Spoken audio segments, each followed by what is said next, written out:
Hello everyone, my name is Muttappa Senthilkumar. I work for National Institute of Plant Genome Research, New Delhi. It's a DBT institution, and I'm privileged to present before the 5th International Agronomy Congress audience. My topic of today's presentation is combined biotic and abiotic stresses and their interaction in crop plants. So I'm going to give the current understanding in this area and also projects what are the challenges and the possible avenues to develop combined stress tolerant crop plants. So I will focus more from agronomic perspective because the theme of the conference is in that perspective. So I will start with a brief introduction. The first thing I would like to tell to the audience is that when the plant is interacting with the environment and pathogen, because the topic of my talk is going to be predominantly on how pathogens or disease interacting with the environment when affecting the host plant. So we all know that it is at most important to consider the changing climate. And in this perspective, the plant health has to be evaluated. So that is actually aptly said long back in the form of a disease triangle, wherein the environment in this talk today, we are talking more of a stress than just an environment, and whose influence on its interaction with plant and pathogen. So we know that the plant diseases are the biggest threats for our food security, and climate change per se is also a biggest threat. And both its interaction finally influencing the plant performance is an emerging threat. And it's a serious threat because there is going to be a dual effect and impact on the plant. So we all know that the changing environment also affects the reproduction and distribution of the pathogens. So which could be leading to more diseases or spread of more new pathogens into newer areas where previously it was not seen because of certain environmental factors. So it is clear to the audience that the changing climate especially makes the land prone to drought and extreme heat and other stresses that are influenced by these climatic changes. Now, from this perspective, if you look at it, per se, not just these abiotic factors, but its combination with the pathogens is going to really be an important point to be considered in developing stress tolerant plants. So, abiotic stresses and its interaction with biotic stresses per se each has a differential influence on the plant as an individual stress compared to the combined stresses when both of these stresses together influences the plant, and this clearly distinctly influences the production and thereby affecting the food chain. Now, as I was mentioning earlier, the plant's performance or the plant's performance in the presence of a pathogen in exploiting its defense strategies to deploy them against the pathogen is highly influenced by the environmental factors. So the virulence and aggressiveness of the pathogen can be affected. The spread to a new geographical range could be a possibility. There could be a possibility of origin of new strains in the presence of an emerging climatic change. A change in behavior of the vectors who are responsible for dispersal of these pathogens. So the focus is needed to study the stress interaction rather than individual stresses, and not only the interaction but also their combined impact on the plants, and importantly how these plants respond to this new state of stress. Are they distinct, are they unique, or are there any common mechanisms that can be exploited to combat both the individual and combined stresses? Now, this phenomena of combined stress can clearly influence the plant and animal nutrition and can holistically impact the sustainable agriculture. So it is at most important that we should pay attention to the naturally occurring combined stresses rather than the individual abiotic or individual biotic stress. A simple PubMed based search indicates the number of labs across the globe started working on combined stress studies. So I have divided it into three combinations, namely abiotic stress combination, biotic-biotic, abiotic-biotic. Now, under these classes, there are several labs across the globes currently working in this to address the situation of natural situation of combined stresses rather than looking at an individualistic approach. This is very apt and it is very much needed. And one of the lab that is interested in this point of combined stresses is our lab. So for today's talk, I'm going to focus on some of the findings that came from our lab and share some future perspectives. So the stress interaction, our topic is drought and pathogen stress interaction, can occur in two ways. The outcome can be lead to a positive nature to the plant or negative interaction. There is always a possibility of neutral interactions, which is not of much debatable thing. However, the positive and negative interactions needs more of a studies in this perspective. When I mean positive interaction, I mean to say when there is a combined stress, its holistic effect does not exceed either of the individual stresses. When I mean negative interaction, the combined stress produces more negative impact in the plant compared to either of their individual stresses or either of one or two or more of the individual stresses. So my lab focuses on for the positive interaction side and negative interaction side. So the examples that are given are for both chickpea and for Arabidopsis, a model plant. First, I'm going to talk about the negative interaction, although in the chickpea also I'm going to later talk about the negative interaction with the clear example of model plant Arabidopsis. Now, as you can see, a pathogen called Pseudomonas syringae can infect this Arabidopsis plant and cause chlorosis. If you can see the Columbia 0, which is a wild type plant, when you compare it with the pathogen only, the combined stress plants are showing more symptom. When a particular gene called SID2 is mutated, the mutant plants are much more susceptible to combined stresses than the individual stresses. The same is also reflected in the in-planta bacterial growth. And as you can see here, the SID2 plants have more pathogen in the presence of drought compared to the pathogen-only conditions. Now, drought and bacteria together, when it is infecting the plant, we find that there is an influence of ABA and its interaction with SA, that is salicylic acid, which decides the pathogen susceptibility in these Arabidopsis plants. Just giving an example of positive interaction in chickpea, there is drought and fungal blight disease caused by Ascochyta rabi is common in chickpea plants. If you see this experimental result, the pathogen only infected plants are much severe in showing the symptoms compared to the combined stress plants, which were exposed to both pathogen and drought stress. In other words, the fungal load, the infection in these plants was much severe under the individual stress, that is the pathogen on stress, but under the drought stress, these plants are able to better protect itself from the fungal pathogen, so which is a positive interaction. That is what I mean by. Now I get into the real story that these responses, what we study, are all having either a unique response, which is also tailored in the sense like those genes that are uniquely expressed only under the combined stress, not seen in either of the individual stresses, and those genes that are commonly expressed among all the three type of stresses, but have a tailored expression in the sense in terms of its modulation. So both transcriptome profiling based approaches and also the hormone profiling based approaches had led to such kind of revelation of the genes and the metabolites that are involved in either unique category or in the shared category, which are common. Now, for today's talk, I'm going to take one stress combination that is based on chickpea. You know that chickpea is an important protein source, not only for India, but for the globe. And it is also cultivated a major producer. India is the major producer of chickpea. Now, with this chickpea, there is a disease called dry root rot, which is caused by a necrotrophic fungal pathogen. And this disease is a devastating disease and emerging. And it is an ideal example, as I show in our recent publications from Plant Disease Journal, which is favored by drought. Now, the picture that is on the right side of the right side shows the rain-fed field, and the left side shows the irrigated field. You can see clearly a lot of symptoms, devastation happens in the rain-fed field for the dry root rot disease.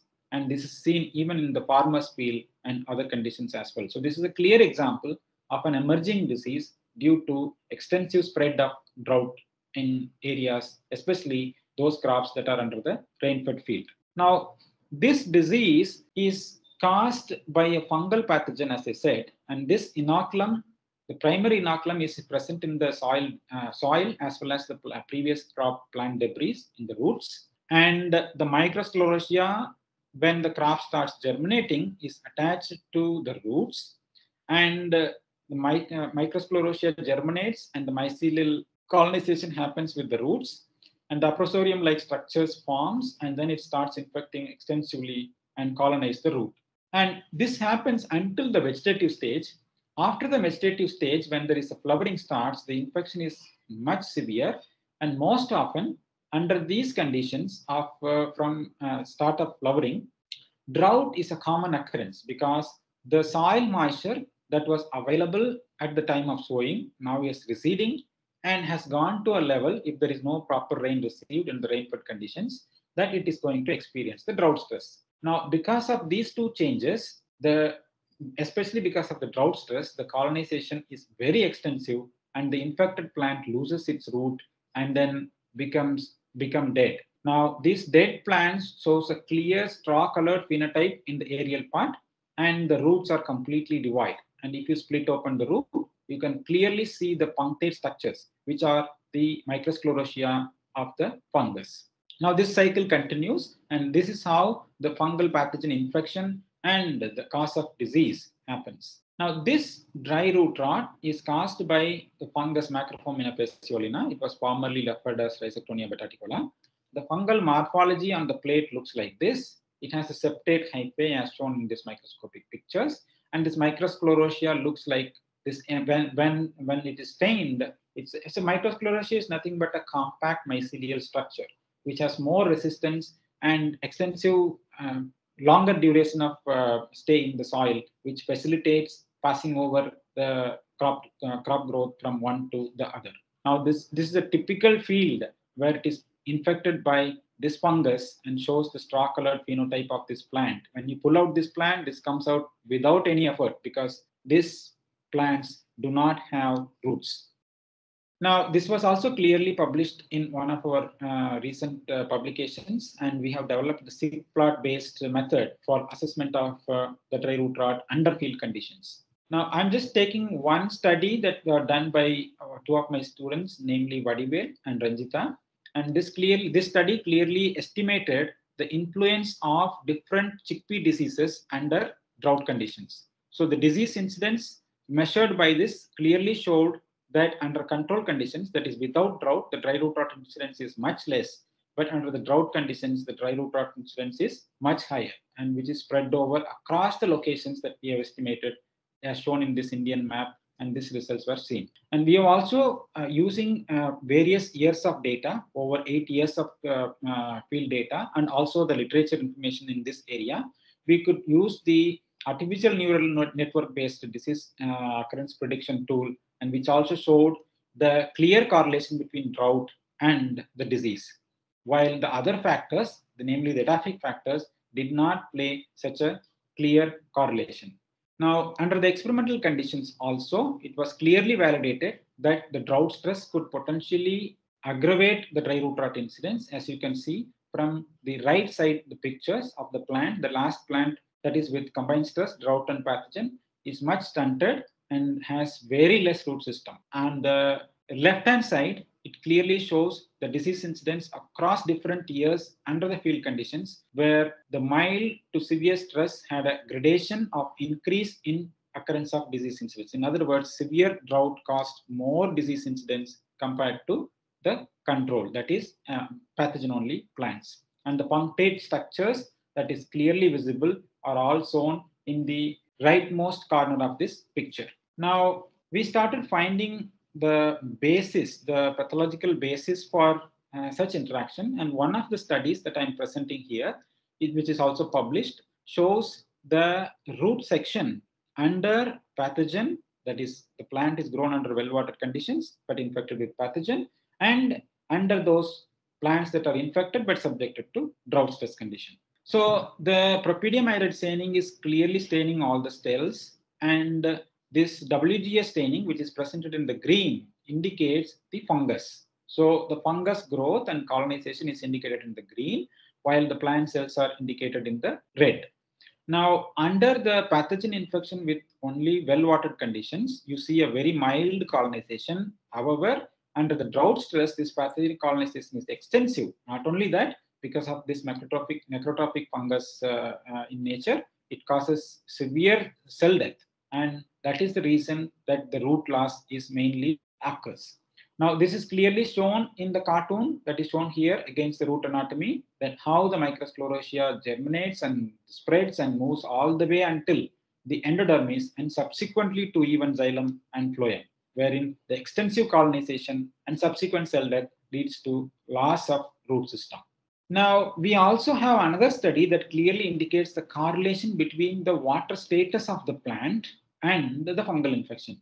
Now, we know that most of the fungus are favored by under a well-watered or moisture conditions. However, this fungus is little different, and there is a basis to it. As you can see in the rightmost corner of these plates, across different peg concentrations where the osmotic stress is imposed, this fungus seems to perform better when there is a mild osmotic stress.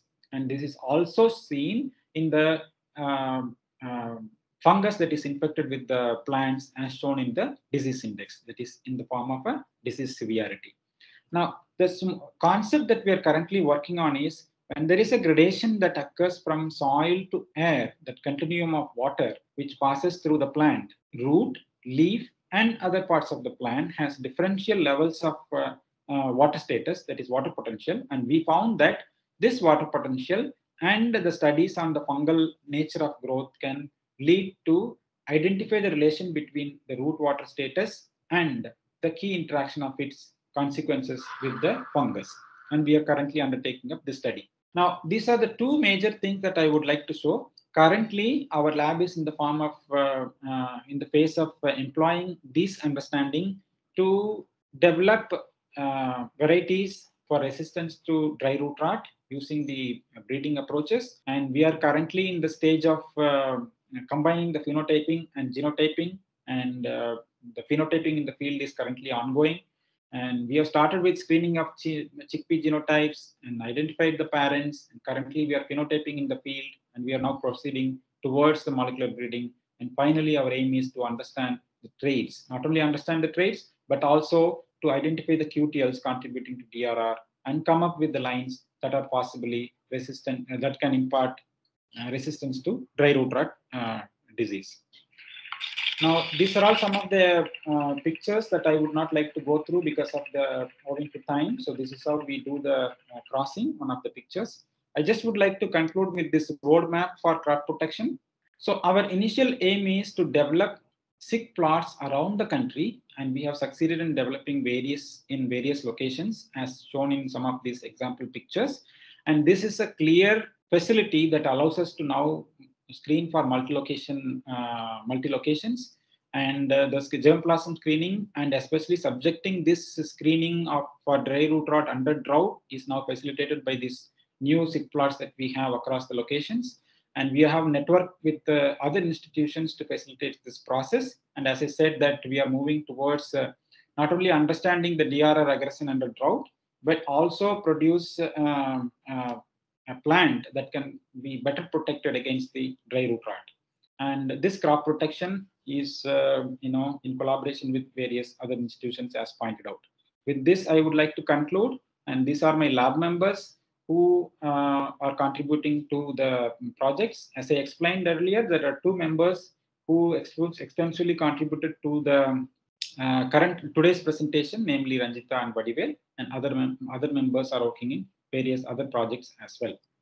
And these are some of the publications from my lab, and you can easily go through it through my Google Scholar account. And a lot of these publications can show how the combined stresses are important, and with a specific example of dry root rot and drought disease. And we also work with other plant species, namely model plant Arabidopsis and tomato. So you will be able to go through the mechanistics that we find out across different drought plus pathogen combinations in different plant species.